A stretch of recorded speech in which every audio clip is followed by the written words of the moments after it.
Live from New Delhi, you're watching DD India Live, India's voice to the world. I'm Abhishek Mahajan. Coming up in the next 30 minutes. With a focus on 2047 Viksit Bharat, Prime Minister Narendra Modi inaugurates Madhya Pradesh Global Investor Summit, releases 19th installment of PM Kisan Samman Nidhi Yojana in Bihar.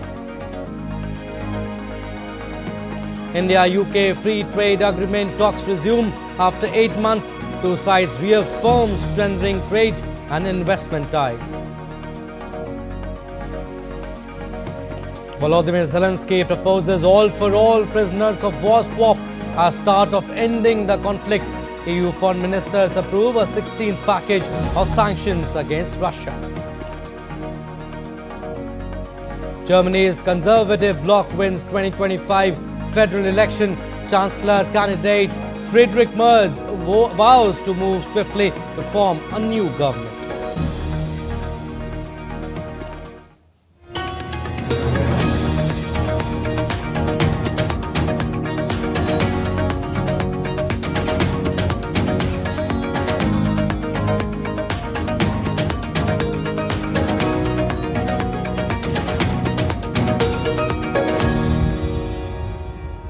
Our top story, Prime Minister Narendra Modi inaugurated the Invest Madhya Pradesh Global Investor Summit 2025 in Bhopal on Monday, emphasizing the state's vast potential as an investment hub. The two-day event is set to attract participation from over 60 countries, international organizations and more than 300 industry leaders from India. The summit will feature sectoral discussions on pharma, medical devices, transport, logistics and tourism, aiming to boost investments in the country.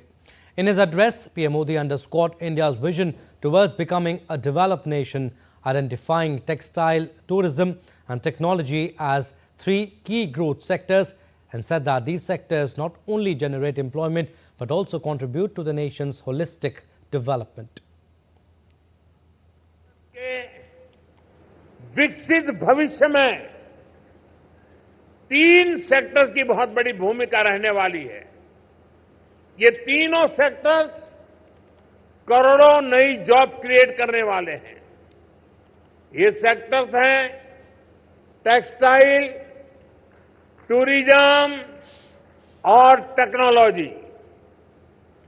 आप textile के sector को ही देखें तो Bharat cotton, silk, polyester और viscous का दूसरा सबसे बड़ा प्रोड्यूसर है।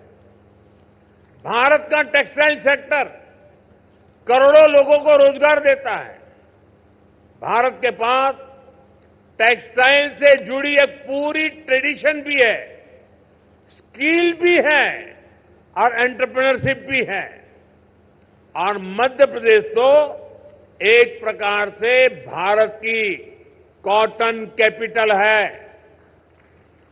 भारत की करीब 25% organic cotton supply Madhya Pradesh से ही होती है।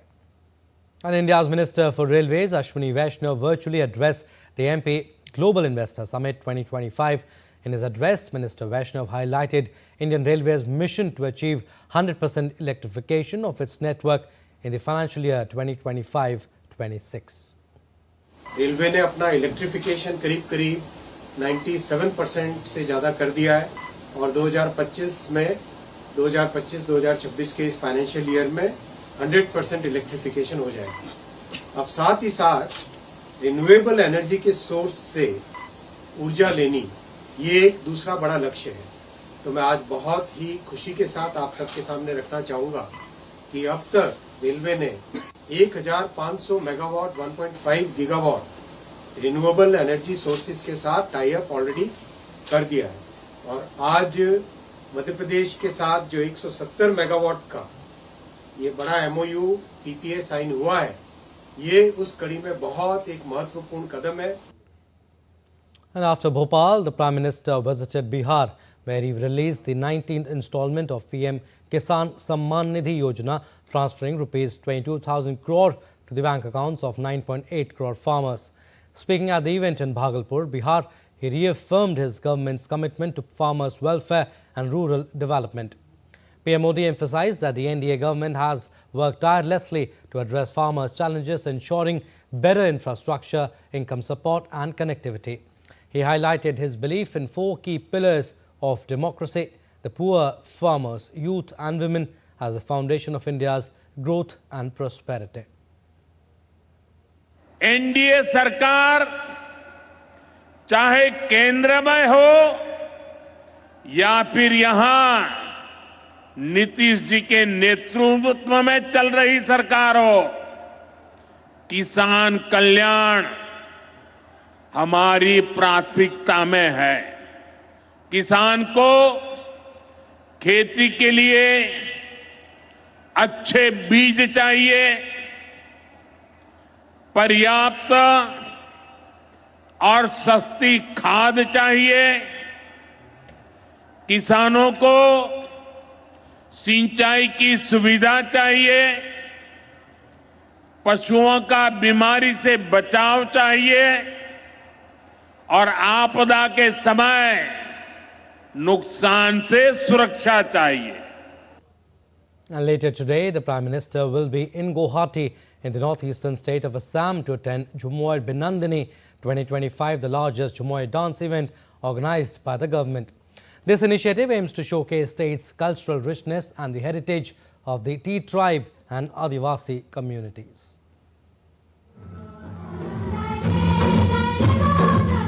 The Jhumoir dance is an important traditional dance form practiced by the Tea tribes of Assam in India.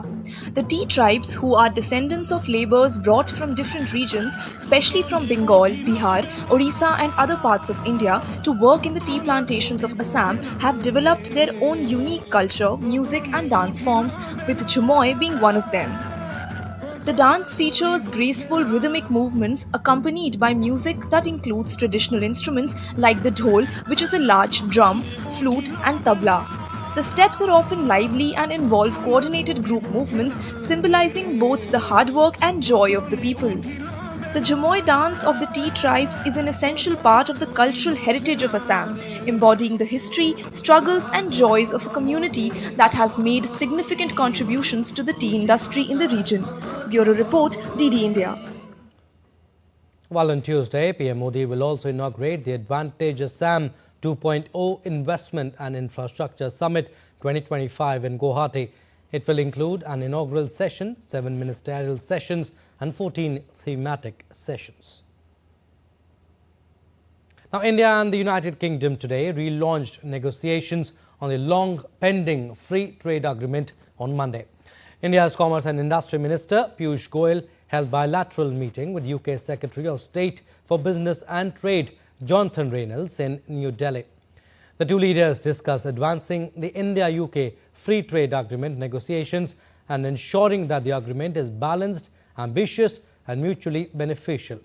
Both sides also reaffirmed the commitment to strengthening trade and investment ties while unlocking new opportunities for businesses in both nations.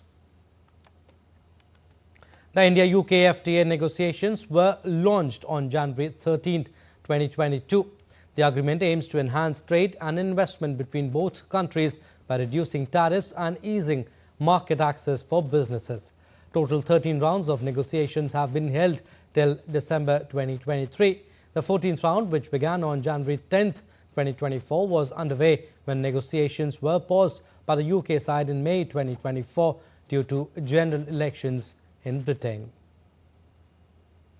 Earlier, Piyush Goyal and the UK delegation visited the National Crafts Museum and Hastakala Academy in New Delhi. The delegation explored the museum's vibrant exhibits and witnessed the ongoing Basantotsav, the spring festival celebrating India's traditional crafts and artistic legacy. The visit highlighted the deepening cultural and trade ties between India and the UK.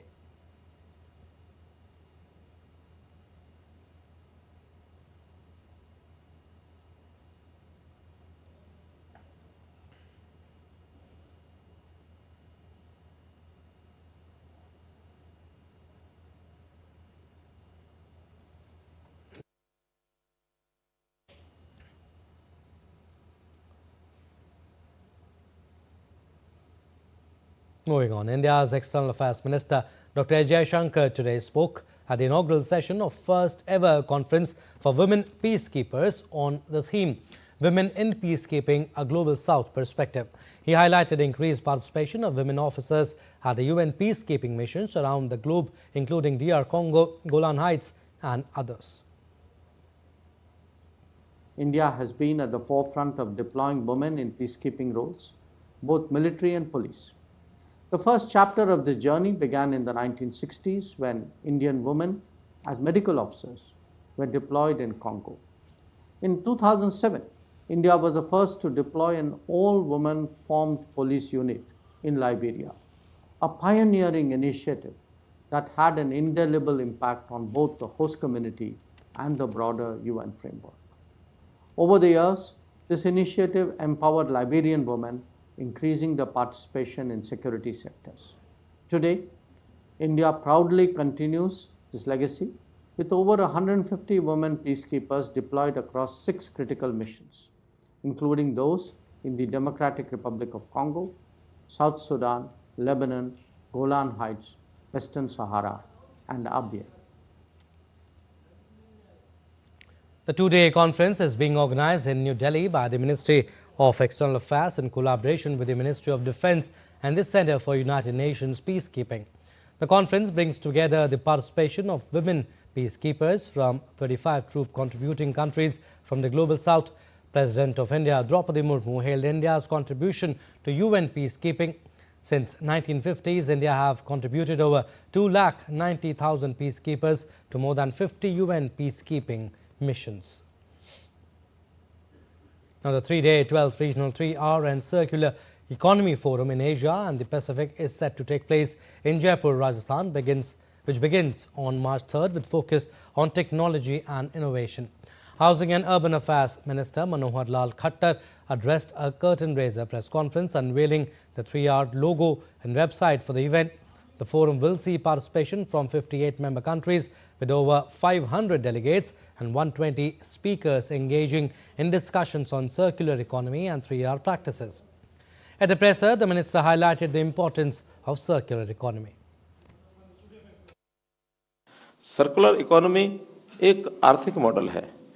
संसाधनों का जो अधिकतम उपयोग हुआ उसके कारण से, जैसे मैंने बताया कि वेस्ट, उसका रिडक्शन और उसको रिसाइकल करना, अर्थात रिड्यूस करना, रिसाइकल करना और रीयूज करना। That's why it's named as 3R, ताकि हम उसको एक इकोनॉमी के रूप में फिर से उपयोग कर सकें। तो उस आधार पर इस इकोनॉमी का जो उद्देश्य है, उस सारे इस सर्कुलर इकोनॉमी की यूज करने वाली जो सोसाइटी है, उसके लिए रास्ते, उसके लिए टेक्नोलॉजी, उसके लिए रिसर्च, इन सब विषयों पर विचार करेंगे और बेस्ट प्रैक्टिसेस दुनिया भर में जहां जहां हो रही हैं उनका उपयोग एक दूसरे देश की जानकारी में आएगा, तो उसके हिसाब से उसको आगे बढ़ाएंगे। इसका मुख्य उद्देश्य एक 3R और सर्कुलर इकोनॉमी पर डिक्लेरेशन, जिसको जयपुर डिक्लेरेशन के नाम से जाना जाएगा, 2025 से 2034 जो 10 वर्ष के लिए और ये डिक्लेरेशन होगी, इसको भी वहां पर अडॉप्ट किया जाएगा। All right, we are slipping into a very short break. On the other side, more stories. Keep watching DD India Live.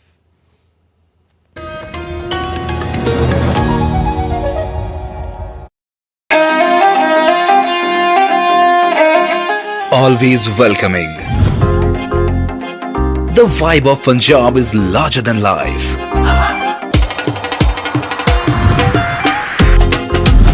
Warm up to grandeur that's beyond compare.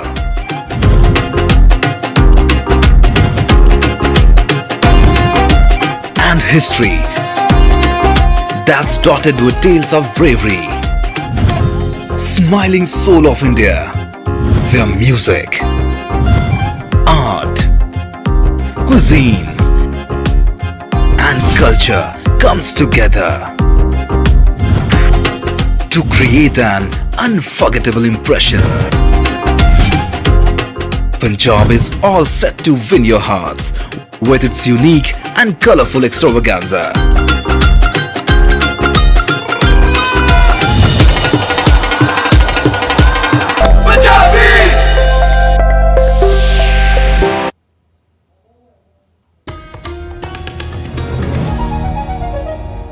Welcome back. You're watching DD India Live. I'm Abhishek Mahajan. Some more stories.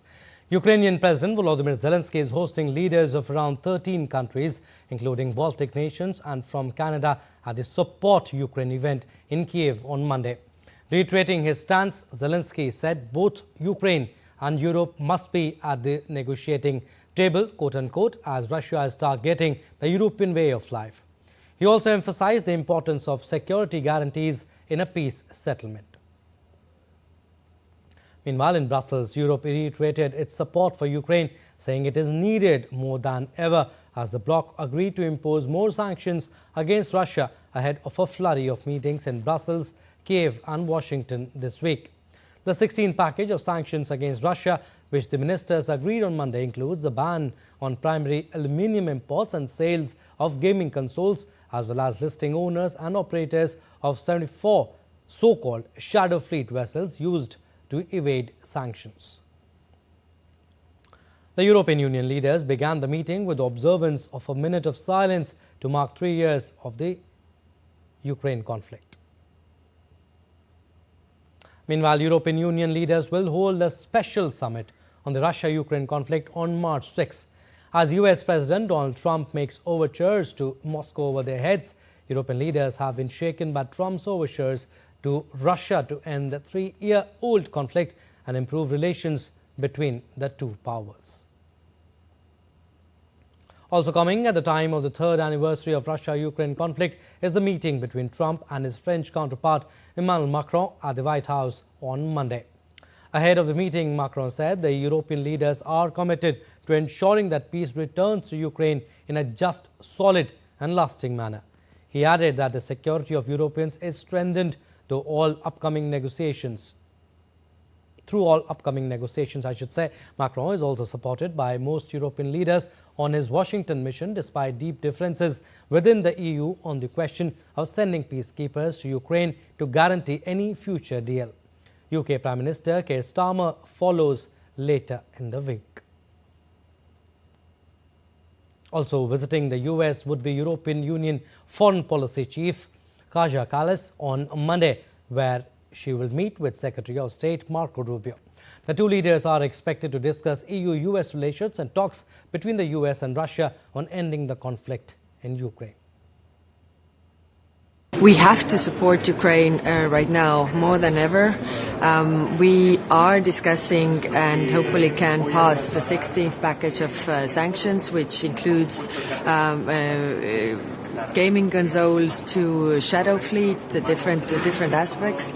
And then we have also put forward a new defense initiative to support Ukraine with ammunition capabilities in the short term, what they need. So I also expect this political discussion to be moved forward. And in a stunning election result that is sending shockwaves through Europe and the world, Conservative parties have triumphed in Germany, with Friedrich Merz poised to become the country's next chancellor. Details in this report. Yet another European country will now be governed by Conservatives. The leader of the Christian Democratic Union, or CDU, Friedrich Merz, led his alliance to victory, securing more than 28% of the vote. Thank you very much for the trust that you place in us and also in me personally. I'm aware of the responsibility and I also understand the magnitude of the task that now lies ahead of us. I face this with the utmost respect and I know that it will not be easy. CDU far surpassed the Social Democrats under outgoing Chancellor Olaf Scholz, whose party slumped to an all-time low of just 16%.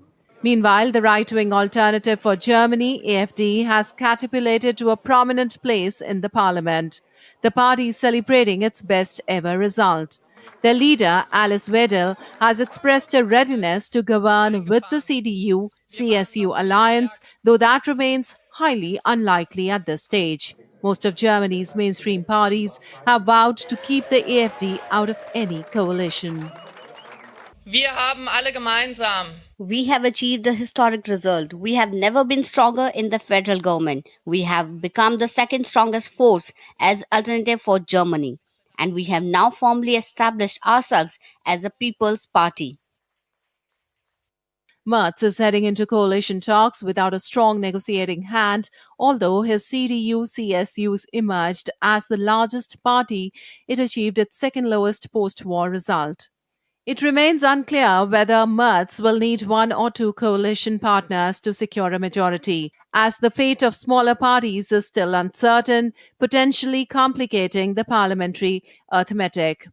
A three-party coalition could be especially challenging, making it harder for Germany to demonstrate clear leadership.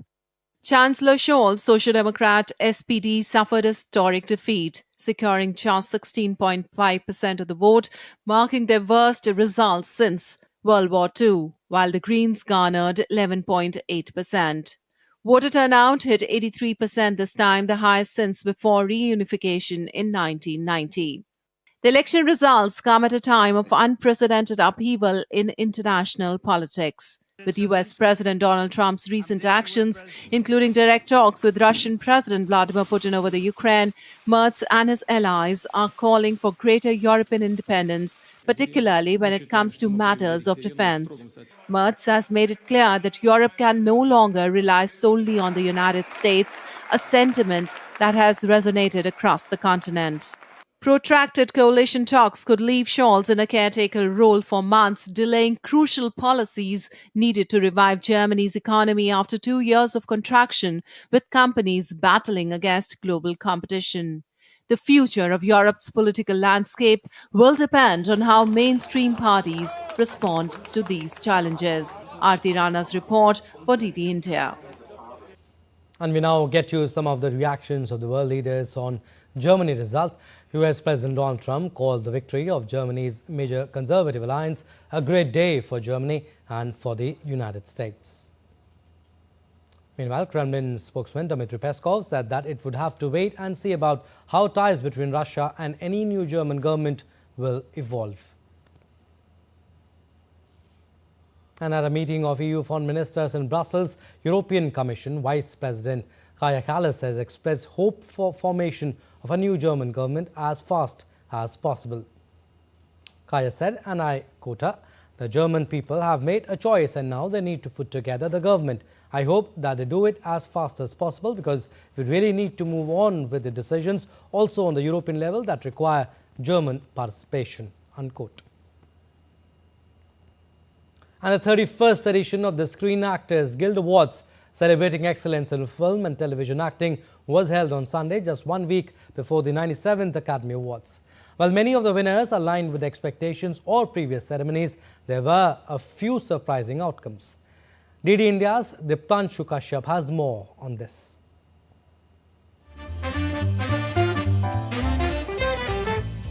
With just 1 week to go until the Oscars, the 31st Annual Screen Actors Guild Awards took place, bringing both expected and surprising outcomes. The award for Outstanding Performance by a Cast in a Motion Picture went to Conclave, with stars Sergio Castellitto, Ralph Fiennes, Jean Lithgow and Isabella Rossellini in attendance. Thank you very much indeed. In the leading acting categories, Demi Moore took home the award for Outstanding Performance by a female actor in a leading role for The Substance. Thank you so much. While Timothée Chalamet won for Outstanding Performance by a male actor in the leading role for A Complete Unknown. Thank you so much. The Supporting Actor Awards went to Kieran Culkin for A Real Pain and a Zoe Saldana for Emilia Perez. The Lifetime Achievement Award was presented to legendary actor Jane Fonda. In television, Shogun won Outstanding Ensemble in a Drama Series and Outstanding Stunt Ensemble. Hiroyuki Sanada and Anna Sawai took acting honors in drama. Only Murders in the Building won Outstanding Ensemble in a Comedy Series, with cast member Martin Short named Best Actor in a Comedy Series. Other winners included Colin Farrell for The Penguin, Jean Smart for Hacks, and Jessica Gunning for Baby Reindeer.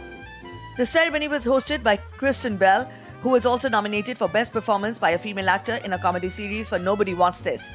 The Guild, however, cancelled its live in-person nominees announcement due to the raging wildfires across Los Angeles, opting to share the nominations via press release. The Guild also encouraged people to donate to a charity supporting wildfire relief efforts. Diptanshu Kashyap's report for DD India. Well, that's all for this edition of DD India Live. But do let us know your thoughts on the news of the day. For those on the go, you can get all the latest news and updates from India and across the world on DD India mobile app. The app is available on both Android and iOS. Scan the QR code on the screen to download now. And we'll be back with more news as it breaks here on DD India. I'm Abhishek Mahajan from all of us here in Delhi. Thanks for watching DD India Live.